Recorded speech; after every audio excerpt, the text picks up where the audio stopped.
Jimmy Zong basically got away with stealing $3.3 billion in Bitcoin, and he only got caught because of his loneliness. Welcome to Patterns of Behavior, where we focus on the people behind the crime to try to get to understand them more so we can understand the types of patterns of behavior that may lead someone to making the decisions that they do. Our story today takes place about 70 miles east of Atlanta, Georgia, in a small college town known as Athens, which is the hometown of the University of Georgia. And like many small American college towns, the University of Georgia, the school itself, is the center life force of the town. So if you can imagine the ecosystem, the culture, it all revolves around the college life, which means that including all of the crimes tend to be mostly centered around drinking, maybe some robberies and petty theft, things of that nature. And on this night of March 13th, 2019, a 911 phone call comes in from a 28-year-old resident of Athens, Georgia, named Jimmy Zong. And he's claiming and telling the 911 operator that someone had broken into his home while he was out of town and stolen roughly about $400,000 worth of cash, as well as about 150 Bitcoins, which at the time was worth about $600,000. Clark County 911. Hey, I was gone for the past week or so, and someone broke into my house. And what is your name, sir? It's Jimmy Zong, Z-H-O-N-G. I'm having a panic attack. Okay. Do you need an ambulance? And in the 911 phone call, Jimmy states that he's having a panic attack. And when the operator asks him if he needs an ambulance, he turns down that offer. And he goes on to state that he's in Bitcoin investing and explains to the 911 operator that it's essentially an online thing. He tells the 911 operator that he left town roughly around 3 p.m. on March 7th, and that just before he made the 911 phone call, he had returned home roughly around 8 p.m. on March 13th, and noticed as soon as he walked in the door that some of his belongings had not only been moved, but some had also been damaged. And when he continued to go on further into his home, he realized that in one of the rear bedrooms that one of the windows had been broken into. And then he goes on to state that he had a silver briefcase that was stolen that contained about $400,000 in cash, as well as a thumb drive that contained about 150 Bitcoins that was at the time valued at about $650,000 that was stolen out of an air vent right behind his fireplace in one of his rooms. And when police arrive on the scene, Jimmy tells him that he was out of town when he left his home roughly around 3 p.m. on March 7th and had just returned home minutes before when he made the 911 phone call, roughly around 8 p.m. on March 13th. And he tells the cops that he noticed as soon as he walked in the door that some of his belongings had not only been moved, but some had also been damaged. And when he went to go further into his house, he realized that one of his back bedroom windows had been broken in. And upon further investigation, he realized that a silver briefcase that contained about $400,000 and that $650,000 of Bitcoin was missing out of an air vent behind one of his fireplaces. And when the police asked him if he had any enemies, Jimmy told the police that he had a couple of hackers who tried to hack into several of his accounts recently, but that he didn't think that he had any other enemies. And unfortunately for Jimmy, this was the Athens Clark Police Department's first cryptocurrency case. So unfortunately, they failed to gain traction on trying to retrieve Jimmy's stolen goods. So Jimmy reached out to a private investigator who herself used to be a deputy sheriff. But after she had to get one of her legs amputated, she decided to become a private investigator. But her husband was still a cop, as well as her two daughters. And Jimmy hands over the security footage from his home to his private investigator. And Jimmy has a very sophisticated, high-tech security system that is very high definition. And upon looking through the security footage, the private investigator is able to see clear footage of someone wearing what seems to be a gray hoodie. And this person is wearing what seems to be something that's covering their whole face with a black cloth. And this person, as you watch the surveillance footage, you can see that they move with conviction. They weren't questioning which window to go through. They walked up to the window that they wanted to break into and broke immediately into the window and just climbed on in as if it was someone who had been there before. And Jimmy's security system is so high tech and so high definition that he in fact had a relationship with the Athens Clark Police Department because he has regularly provided footage for the Athens Police Department for things like petty theft, robberies, and even DUIs.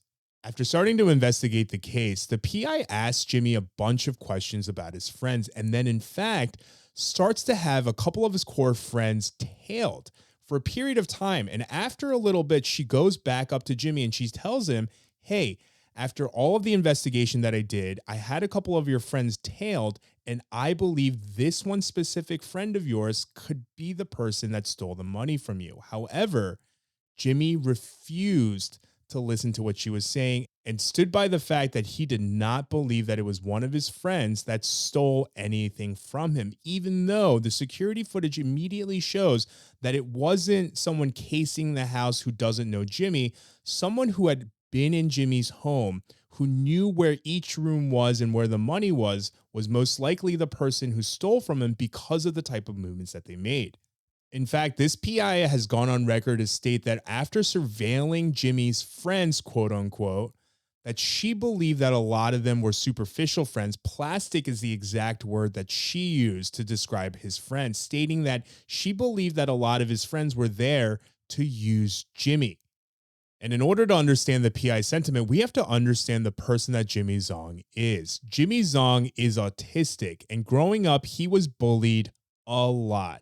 He was bullied for the way he looked. He was bullied for his weight. In fact, in high school, oftentimes the bullying became physical to the point where many kids would just come up to him and just hit him in the face. But as a 28-year-old man, Jimmy Zong was known around Athens as a very nice man whose life seemed to center around partying. He was often seen at bars buying shots for strangers, if not everyone at the bar, oftentimes spending hundreds of dollars in a matter of minutes for one round. Jimmy also owned his own home, a small bungalow in the heart of Athens, Georgia, close to the nightlife. He also owned a lake house, a second home in Lake Lanier, Georgia, which is close to Gainesville, Georgia. Also, on top of that, he owned a boat, jet skis, and expensive luxury cars. And upon returning home from school every day, Jimmy would immediately retreat back to his room where he would spend the majority of his time on his computer. And that loneliness that Jimmy felt in high school prevailed throughout his 20s, and he seemed to use the money that he gained to try to surround himself with people. In fact, one of his so-called friends stated that Jimmy was the type of person that she was able to borrow money from without the expectation of having to pay him back. And this was further evidenced by the fact that whenever Jimmy went out in Athens, Georgia, which was very frequently, he was that person who was buying rounds for everyone. And I'm not talking just his friends.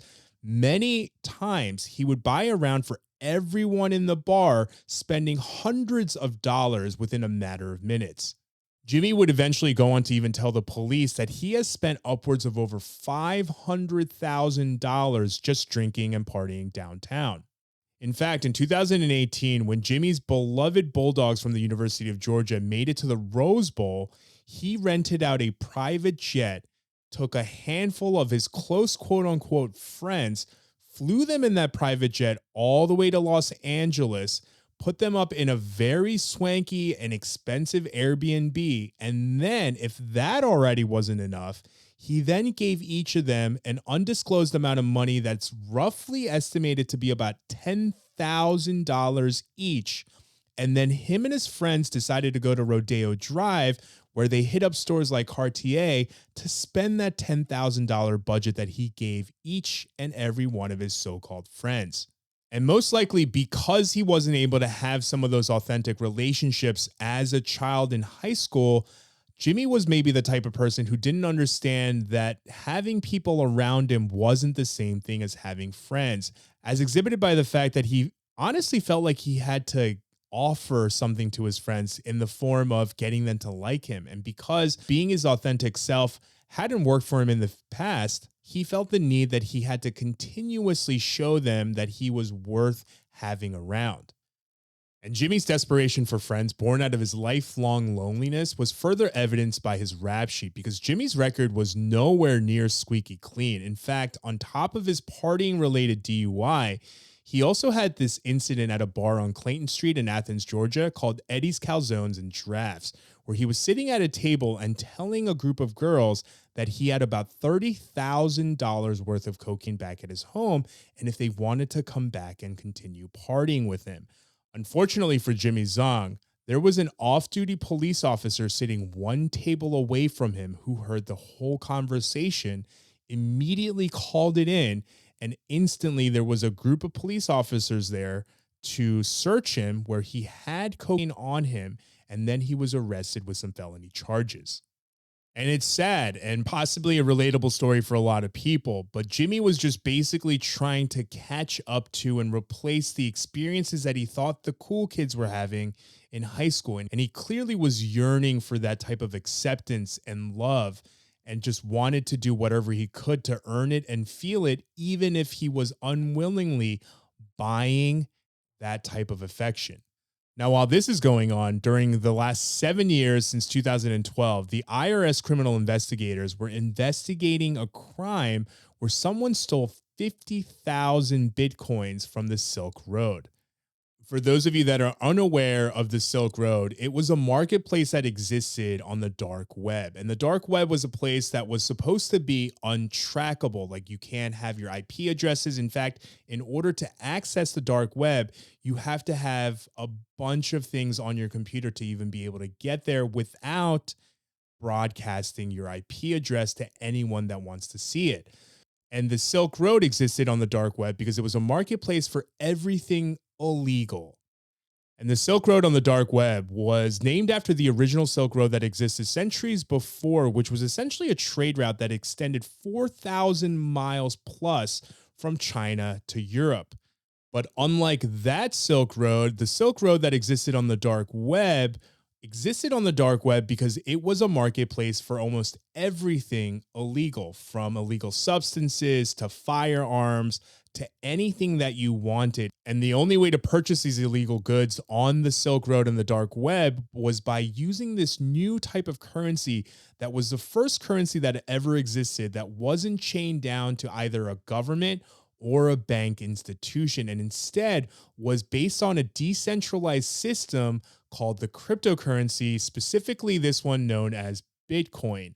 And the whole point of using Bitcoin to purchase things on the dark web was because it was supposed to be anonymous. In theory, everyone thought in the beginning that using Bitcoin meant that you would not be able to have your transactions tracked. So theoretically, what they believed was that the police wouldn't be able to know who purchased the Bitcoins and then wouldn't be able to trace what Bitcoin was used for what. Unfortunately, that has never been the case, as since its inception, all transactions have been recorded on the blockchain that Bitcoin exists on.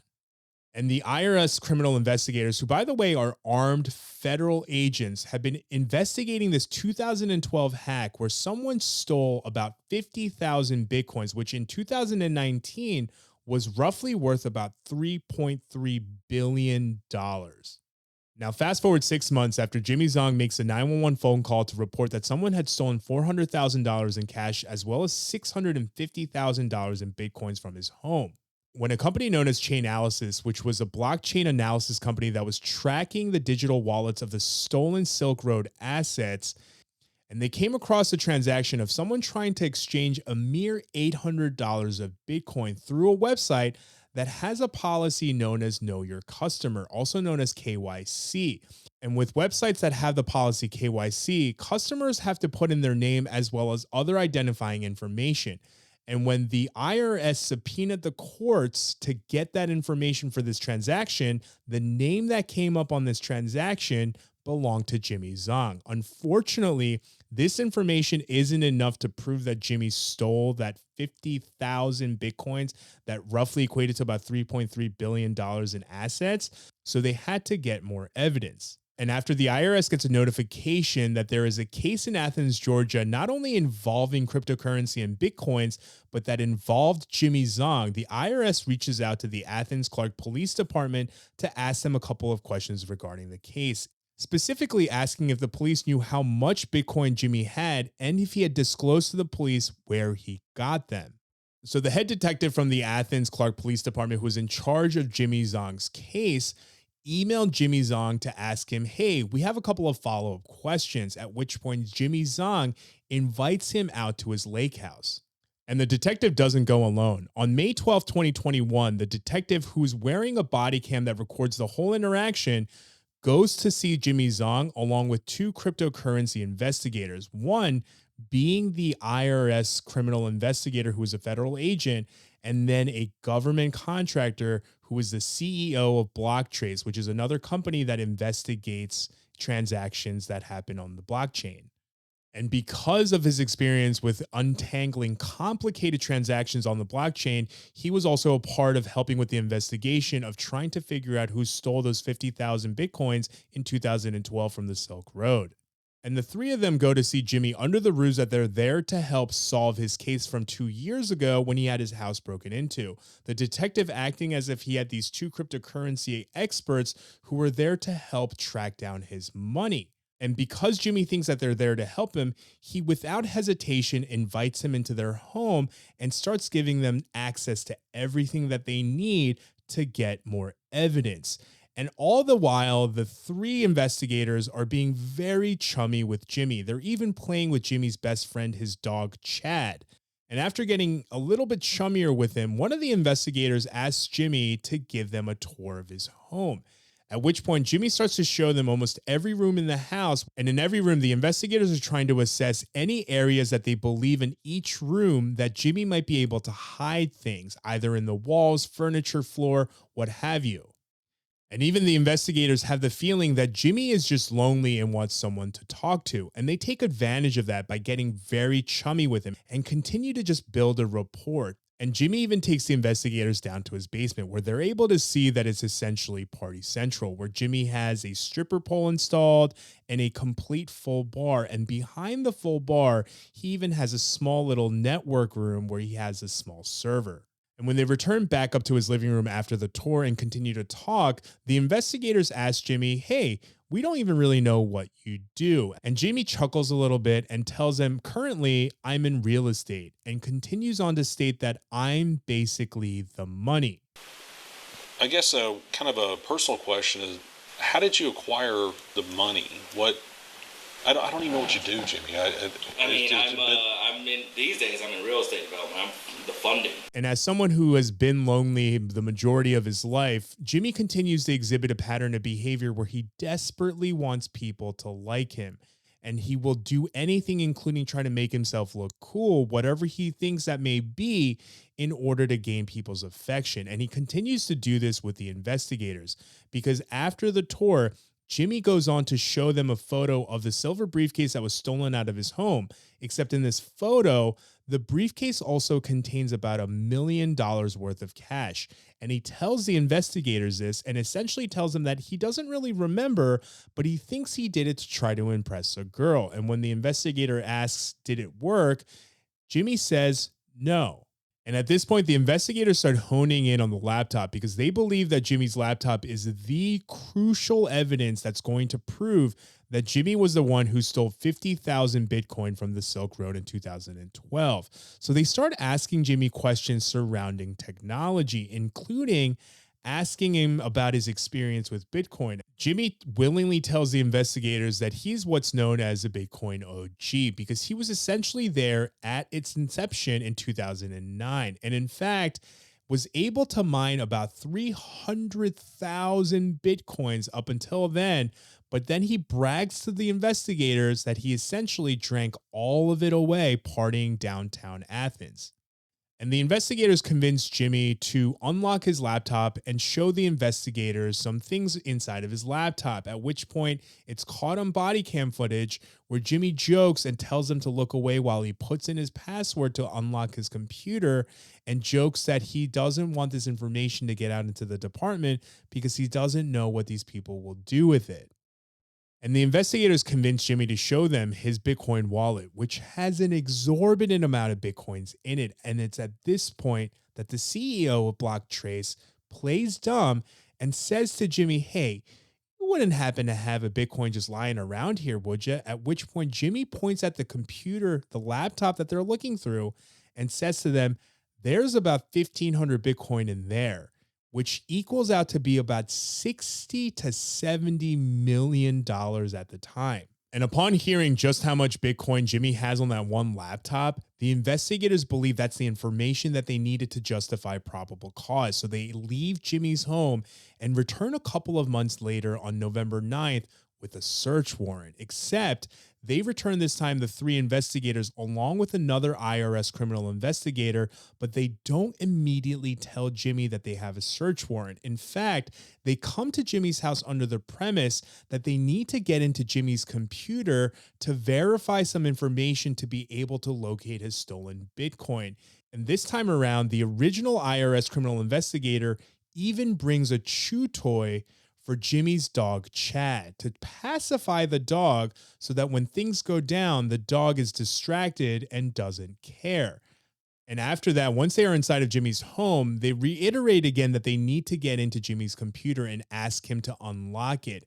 And as soon as he unlocks his laptop by putting in his password, the one criminal investigator from the IRS goes over to his sliding glass door that leads out to Jimmy's back patio and pretends like he's trying to open it, but acts like it's stuck, at which point he immediately asks Jimmy to come over and help him open it. And as soon as Jimmy turns around and starts stepping away from his laptop, the other criminal investigator from the IRS inserts what's known as a jiggler into Jimmy's laptop, which essentially makes the mouse continuously move around so that the computer never goes to sleep. And after Jimmy helps the IRS criminal investigator get the sliding door open, the two of them step out onto Jimmy's back patio. And the criminal investigator acts like he's just catching up with Jimmy, talking about how nice the weather is, when all of a sudden he just tells Jimmy, hey, you know me as Trevor, but I'm actually Trevor, who is a criminal investigator with the IRS. And we're actually here to execute a search warrant because we believe that you're the one who stole the 50,000 Bitcoins in 2012 from the Silk Road. And the criminal investigator states that as soon as he said this to Jimmy, Jimmy had a look on his face as if he thought that he was being punked. And while Jimmy was trying to discern whether or not he was joking, there was a loud pounding at his front door because it was the rest of the search warrant team who immediately started to flood Jimmy's home. And Jimmy started to realize that this, in fact, was real. And I know a lot of us who are hearing this case or learning about this case are probably wondering, how could someone be so careless? But you have to remember, at this point in 2021, it had almost been nearly a decade since Jimmy got away with stealing that 50,000 Bitcoins in 2012 from the Silk Road. And so at this point, it's long been past the point where Jimmy is feeling anxious all the time, probably looking over his shoulder, wondering if at any point the ceiling is going to start crashing down on him. It's been almost 10 years. And in that length of time, I'm assuming he started to feel a little bit more comfortable to the point where he thought that he was in the clear. At 10 years, I would kind of assume that, is anyone even looking for this anymore? Does anyone even care? So I don't believe that Jimmy didn't know because he was not being smart. I think that he was past that point of being anxious about it, coupled with the desperation for friends, for connection, to not be lonely, I think helped to overshadow his judgment. And while the authorities are ransacking Jimmy's house, they come across this Cheetos popcorn tin that's inside of a closet bathroom upstairs, pushed off to the side. And when they open this tin can of popcorn, they realize that it's empty except for what seems to be a towel. And when the authorities unwrap the towel, they find a single board computer that they eventually find out from Jimmy contains millions of dollars of that stolen Bitcoin. And the authorities also bring in dogs that are trained to only sniff out computer hardware. And these dogs sniff out a safe that's buried in concrete underneath basement floor tiles. And inside of the safe, the authorities find the Bitcoin wallet that had the addresses that were tied to the previous 50,000 Bitcoins that were stolen, in addition to physical Bitcoins that were originally minted when Bitcoin first started, along with cash and precious metals like silver. And into the late evening of November 19th, hours after they served the search warrant to Jimmy, The investigators all celebrated, stating that they found all of the evidence that they need to convict Jimmy in a case that these investigators have been working on for almost a decade. And after being detained by the authorities, Jimmy tells them again that he's what's known as a Bitcoin OG, which means that he was there from the start after it was first released and was there to offer up advice on how to improve the cryptocurrency. Jimmy then goes on to tell the authorities that it wasn't even his hacking skills that allowed him to steal the 50,000 Bitcoin, but that it was actually an accident. According to Jimmy, allegedly, he was trying to withdraw assets after purchasing some cocaine on the Silk Road with some Bitcoin, when he realized that if he double taps the withdraw button, it'll actually withdraw more money than he had put in. Jimmy also continues on to allege that after he had stolen the 50,000 Bitcoin, he reached out to the creator of the Silk Road, Ross Ulbricht, to tell him what he had done, and then goes on to allege that Ross not only let him keep the 50,000 stolen Bitcoin, but then gave him an additional 5,000 Bitcoin on top of that, because Jimmy allegedly told Ross that he will tell Ross how he had stolen the 50,000 Bitcoin if he lets Jimmy keep the stolen Bitcoins. And he's alleging that Ross agreed to it and was so grateful that he gave him additional 5,000 Bitcoin on top of it. And then Jimmy goes on to tell the authorities that he laundered the stolen Bitcoins by using what's known as a Bitcoin mixing service, where they mix your transactions with other people's transactions so it doesn't stand out.